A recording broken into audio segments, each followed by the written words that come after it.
அன்பார்ந்தவர்களே, சமூக சேவை என்பது இயேசு சபையாருக்கு இப்பொழுது புதிதாக கண்டுபிடிக்கப்பட்ட ஒரு சேவை அல்ல.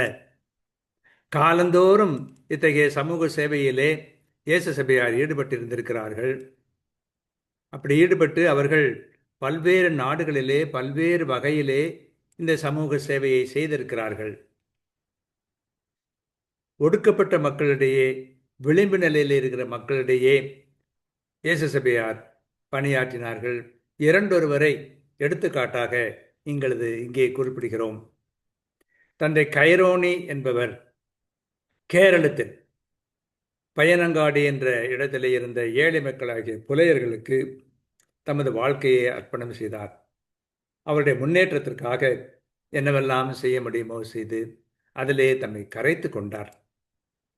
தந்தை பெர்னியர் என்பவர் பிரேசில் நாட்டில் வாழ்ந்த பழங்குடி மக்களுடைய தந்தையாக இருந்தார். ஐரோப்பியர்கள் பழங்குடி மக்களையெல்லாம் இந்தியர்கள் என்று குறிப்பிட்டார்கள். ஆக இந்திய இனத்தை பழங்குடி மக்கள், அதாவது பிரேசில் நாட்டில் வாழ்ந்த பழங்குடி மக்களின் மொழியில் ஷாப்பினாக்வே என்று தமது பெயரை மாற்றிக்கொண்டார். இப்படி தம்மை அவர்களோடு ஐக்கியப்படுத்திக் கொண்டார். அருள் சகோதரர் கானாஸ் பிரேசில் நாட்டில் வாழ்ந்த யனாவேனேனாவே என்ற இந்திய பழங்குடி மக்களோடு தொடர்பு கொண்ட முதல் நபர். அவர்கள் இறைச்சி உண்ண மாட்டார்கள், மீன் முதலியவற்றை உண்பார்கள். இப்படி அவர்களுடைய பழக்கத்தை எல்லாம் தம்முடைய வாழ்க்கையில் பழக்கமாக்கி கொண்டவர். இந்த மக்களுடைய பண்பாட்டை பெரிதும் பாராட்டி அவர்களோடு தம்மை இணைத்து கொண்டு பணிபுரிந்தவர் இந்த அருள் சகோதரர் கானாஸ் என்பவர். இப்படி நாம் பார்க்கும்போது ஏதோ இந்த காலத்தில் புதிதாக சமூக சேவையில் ஈடுபட்டிருக்கிறார்கள் என்ற நிலை அல்ல. தொடக்க காலத்திலிருந்தே இப்படித்தான் அவர்கள் வாழ்ந்திருக்கிறார்கள் என்பதை பார்க்கிறோம்.